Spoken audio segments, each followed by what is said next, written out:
This is one of the most insane villains I've ever seen. From stabbing himself for pleasure, to weird words and facial expressions, to the anime portraying him like this. Got some pretty good game for a worn out, foul-mouthed, butthurt, ratchety, short-stacked sphere. We've got a real character on our hands. His name is Jabber Wonger, and he first appears in Gachiakuta chapter 10.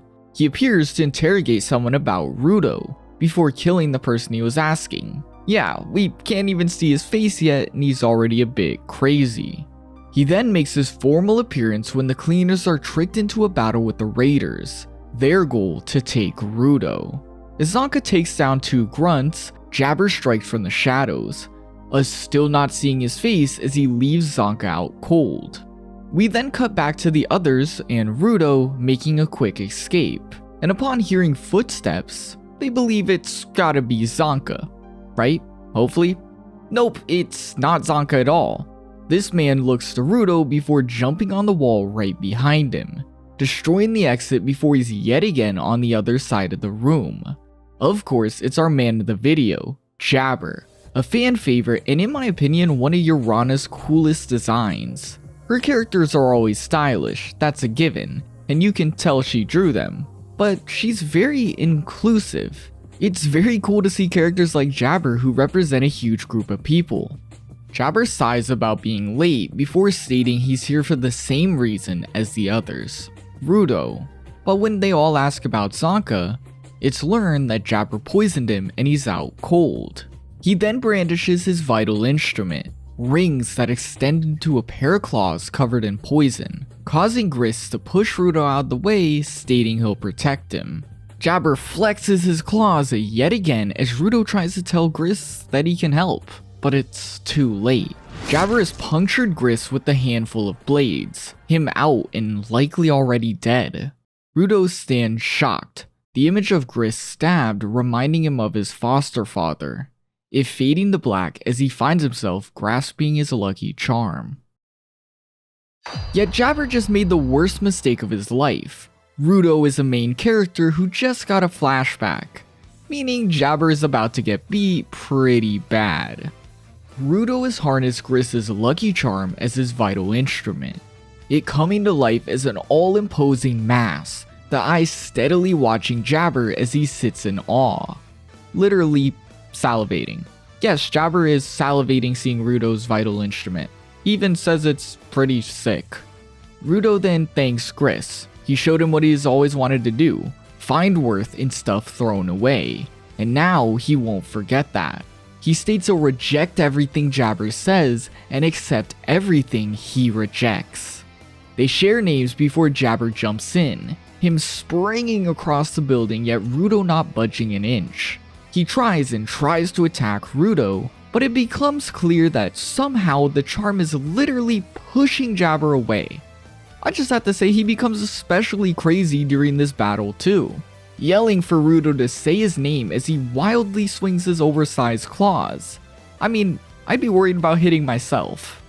Though no matter what he does, Jabber can't hit Rudo. Rudo revealing Gris prayed to the charm that people would come home in one piece, and Rudo sees it as an enemy never landing a hit, and so when Jabber approaches, it shoves him aside. Rudo then embodies Gris in every way, using his favorite weapon, his fists, to land a devastating blow on Jabber. And you know, Jabber, I told you the second you got a flashback, you should've left. Yet, you know, we got the impression he's pretty crazy, and so he laughs it all off. He can push him away no matter what, and the weapon he uses is just his fists. Jabber calls it sloppy and lazy. He then asks if Rudo feels guilty when he hurts him. Rudo saying, yeah, normally he would, but not for Jabber, leaving Jabber glad and smiling as he jumps in to take a series of hits. I think he's starting to enjoy this. Even when Jabber tries to disguise himself behind rubble, he's noticed by Rudo's all-seeing charm, and so he's continuously hit over and over till he eventually realizes something. With a crazed smile on his face, he notices the charm didn't redirect rubble because it has no consciousness. And so Jabber proposes an, well, I'll say interesting idea. Say he took a really powerful toxin and stabbed himself. he'll knock himself out and wreck stuff unconsciously. Well, Jabber does just that. He takes his vital instrument, Mankira, and shoves them into his chest, fading to black till Jabber becomes crazed, somehow even more than before, screaming wildly as he dashes at Rudo, just barely missing while tearing the room to shreds. Rudo realizes that Jabber really did that, saying he's either really committed and experienced, or maybe he's a masochist, someone who likes pain. And you know, Jabber is probably somehow worse than that. He likes it a bit too much. Thankfully, when things are starting to get really bad and Rudo realizes he has no way to beat him, Zanka strikes Jabber down, ready to get his well-earned get back.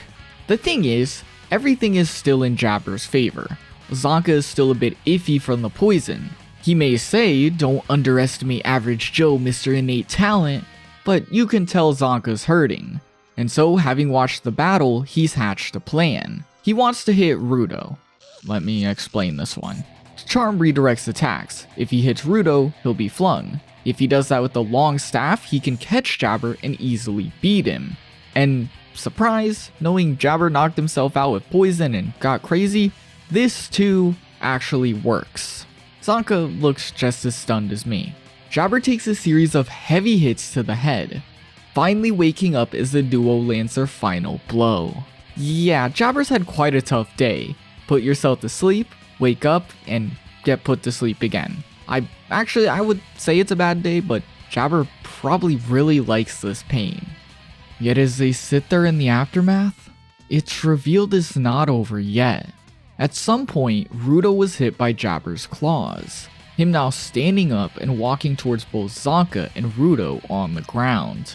He reveals that his left claws have a toxin that numbs the pain, while the right claws contain the toxin that left them both poisoned. And the thing is, they wear off faster with him because he's tried them so much. Jabber then takes Rudo, jumping out of the building with glee, yet as he realizes the area's been disturbed, he finds Rio.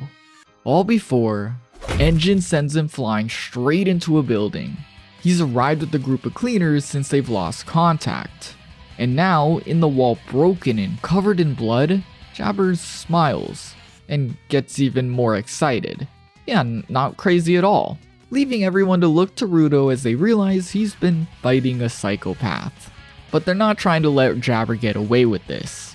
He readies another frenzy, but then he's grabbed from behind before anything happens. It's time for them to return.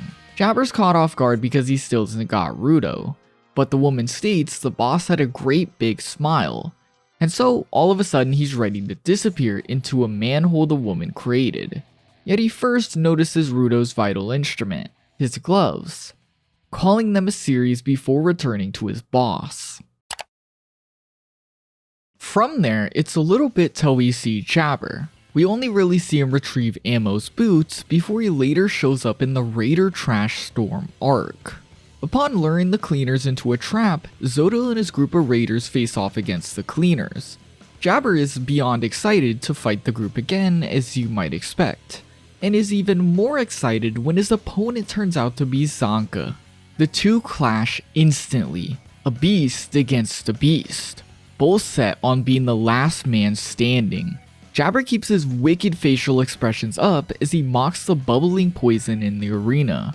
And I just have to say, this already looks pretty horrible to Zanka. How unlucky do you gotta be to end up in a poison arena with the dude who loves this stuff? Jabber touches the poison too. It burns the shit out of him. And this might be my favorite page with him. He's just... I can't even describe it. What a character, dude. Regardless, he just covered his claws in some new poison. Poison which he tries to flick at Zanka. Yet he pushes his staff under the ground and flips a piece of earth straight at Jabber. That's some crazy strength. With this, Jabber is crushed and Zanka walks around. He knows it wasn't that easy. And he's right. Jabber begins laughing like a maniac as he springs out of the ground, revealing the real form of his vital instrument. Jabber states he can now let the real him play. revealing his claws are now inscribed with the name. Remember, instruments containing their name indeed become stronger. The user is fully confident in their item. Zanka is speechless as Jabber becomes all the more crazed and erratic. Jabber can tell Zanka is like him. He has to hold back to have a fun fight. The best thing to him is a real fight he can never win. And it seems like Jabber has finally found that. He can look forward to it. Can he? Yeah, that face is crazy. Though as Jabber continues on, Zanka sighs. He's out of tricks. As Jabber dashes at him, ready to crush everything, Zanka simply states he's one of them geniuses. He can't figure out how to beat Jabber. He's seen so many who claim to be gifted when they aren't. But Jabber, he can tell by the look in his eyes that he's the real deal. Zanka then states it's all the same. There's no way an average Joe can beat innate talent, a genius. But that's what makes beating him so damn satisfying. Jabber dashes in, destroying Earth as his claws wildly swing.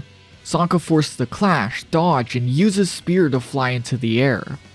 All before Jabber whirls his claws in a circle like a whirlwind. Zanka cannot believe this. He can't move his instrument back either or he'll be hit. And before long, Jabber stops and sends him back with the ribcage crushing hit. Zanka tries his best to move from this spot, but in an instant Jabber is atop him, claws at his throat. But Zanka catches the instrument with his teeth, grabbing his staff and sending it straight into Jabber's side, crushing his ribcage as well, all before punching him in the same spot. Zanka refuses to let up, barreling towards him with his staff while yelling he'll reach his level, ready to end this as he sends a kick straight to Jabber's jaw. Yet while flying back, Jabber wildly swings his claws, just barely hitting Zanka. It sends him to the ground, Jabber walking up maniacally as he reveals Zanka's been hit with a really bad poison, stabbing him once more as Zanka's assist staff returns to normal, meaning it's over. Jabber has completely beaten Zanka, him locked into hallucinations due to his crazy poison mixture. Jabber dances in glee as he reflects on the battle, but then he notices the smile on Zanka's face. He too wants to have fun. And so, well, what do you think Jabber would do? Knowing him by now, what would he do? Well, of course he stabs himself too. He wants the same hallucinations. And what do I even say to that? Like, Jabber, you not even might, you definitely do have a problem. Though if you recall, Jabber has tested these on himself. His tolerance is high, so he recovers way before Zanka. And as he begins to celebrate completing the mission, he's shot. Like with the gun. Ryo brandishes a firearm and shoots the hell out of Jabber, walking over and standing over him shooting till he's out completely. But knowing Jabber, this was probably the best he's ever felt. He probably loved eating those bullets. Though this leaves our boy out of commission for the rest of the arc. Though there is one moment I actually want to speak of. When Jabber is retrieved and shown to Zodil, he states Jabber needs more reform, which is a very random and interesting thing to say. I'll state what I think this means towards the end of the video.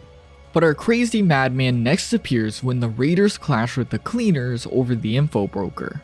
Him jumping on their car, ready to get, well, Jabber crazy. Look at his face. It's just Jabber crazy. Jabber stands up and starts mouthing off, smashing into the cleaner's car, ready to frenzy as Ryo kicks him straight in the face. He instantly remembers her, but not her hairstyle. She corrects him, which is hilarious, before Jabber shouts he wants to be shot again. Which, what did I say a second ago? He likes it. Just, what a guy. What a guy. Jabber and Ryo continue their crazy blade battle before all of a sudden Fu bursts through the ceiling, revealing himself to now be high. Jabber watches this whole thing, stating Fu is a cursed doll he lets take over, but he calls it nothing more than a story. In a single punch he shatters Jabber's arm. Hai now described as his very flesh being a vital instrument, meaning he's crazy strong. proved as he destroys the tunnel and knocks Jabber out in a single shot. I mean, you gotta be pretty strong to beat the guy who loves pain in a single blow. But Jabber isn't off screen till he admits one more thing. He always knew Fu was hella tough. He even states his strength doesn't fit the concept of strength.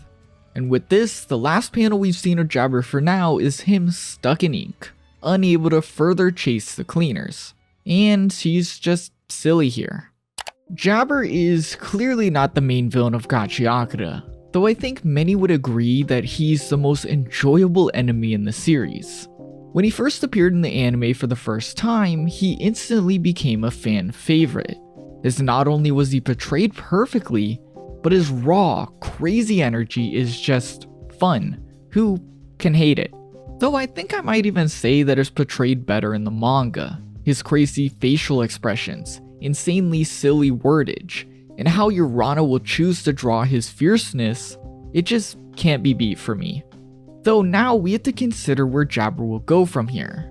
Up to this point, he's been a lackey of the Raiders, a crucial soldier to Zodil because he creates chaos and has proved himself to be strong. Even if Jabber does it because he likes the pain and fighting, he's valuable for the cause. If I had to guess, Jabber will of course remain a crazy strong asset, hopefully not getting pushed to the background in favor of others. I mean, I don't think anyone will ever get tired of Jabber's energy. Though, I think Zodil might have some more sinister plans for Jabber. For a calculated guy like Zodil, Jabber feels wild, but he keeps him around. Of course he has his strength, his poisons, but how loose and crazy he is seems risky for a guy like Zodil. I think the reason this could be for that reform he mentioned. Zodil is a mad scientist type of villain, willing to use anything and manufacture anything for his goal. Would reforming his own ally be too crazy? Of course it wouldn't. Jabber is fierce, knowledgeable about deadly poisons, likes pain, and has great mastery over his vital instrument. If Zodil could reform that craziness into one direction for his needs, well, he would have a super soldier. Could this maybe be Jabber's future? For the guy who made a trash beast and manipulated the hell out of Rudo? All I'm saying is that it's possible. Ultimately though, we have no real idea. Gachiakuta is a brand new story with tens of unexplained mysteries and tons of plot to explore. At the moment, the Raiders are all out of commission and will be for a while. The next time we see them, they're bound to be changed, meaning Jabber's next appearance will be even crazier than the last. I would bet he has some weird and crazy facial expressions and tricks up his sleeve. And I know we all can't wait to see his unstable, wild energy again. Though until then, I guess we'll just all have to keep a close eye out for Jabber. Thank you for watching, and I'll see you in the big Gachiakuta video coming soon.